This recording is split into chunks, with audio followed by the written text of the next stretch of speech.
कांग्रेस ने लोकसभा चुनाव 2024 के लिए घोषणा पत्र लागू कर दिया है। कांग्रेस पार्टी ने घोषणा पत्र में बड़ी बड़ी बातें कही हैं, लेकिन हम कांग्रेस के घोषणा पत्र की चर्चा नहीं करेंगे, हम सिर्फ घोषणा पत्र की चर्चा करेंगे। कैसे चुनाव में घोषणा पत्र एक व्यापक बदलाव के कारण बन जाते हैं। साथ ही ये भी बताएंगे कि क्या कोई राजनीतिक पार्टी अपनी घोषणा पत्र में कोई भी वादा पूरा कर सकती है क्या।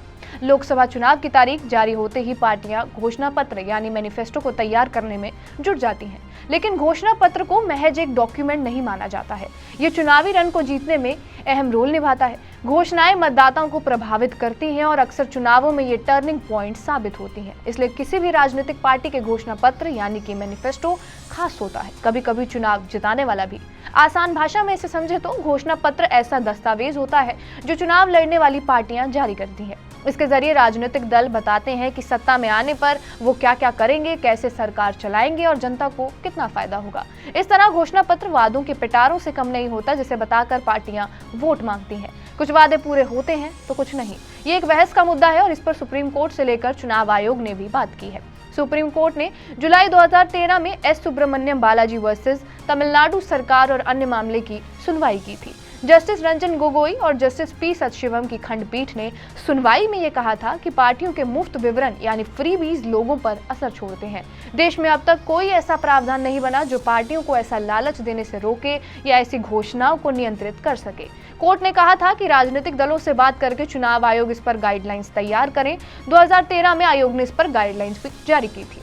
चुनाव आयोग की गाइडलाइंस कहती हैं कि घोषणा पत्र में कुछ भी ऐसा नहीं होगा जो संविधान के सिद्धांतों का उल्लंघन करेगा। राजनीतिक पार्टियों को ऐसे वादों से बचना होगा जो चुनाव की प्रक्रिया पर बुरा असर डालें।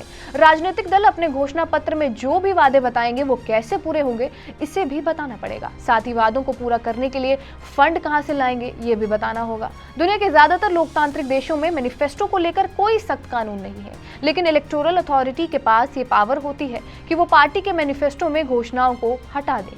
भूटान और मेक्सिको में ऐसा ही होता है। यूके में भी इसको लेकर एक हद तक कानून बने हुए हैं। वहां ये पहले बताया जाता है कि पार्टियां चुनाव में कितना खर्च करेंगी, किन चीजों का इस्तेमाल करेगी, जबकि अमेरिका में ऐसा कोई भी नियम नहीं है। चुनाव आयोग एक संवैधानिक संस्था है, इसमें लगातार सुधार की बात होती रही है, लेकिन ये भी सच है कि चुनाव आयोग के पास वो ताकत नहीं जिससे देश की चुनावी प्रक्रिया की दशा और दिशा बदल जाए। ये काम कानून को ही करना होगा और कानून संसद में बहुमत हासिल कर सरकार बनाने वाली पार्टी ही करेगी। लेकिन फिलहाल ऐसा लगता नहीं कि कोई पार्टी इतना सख्त कदम उठाएगी।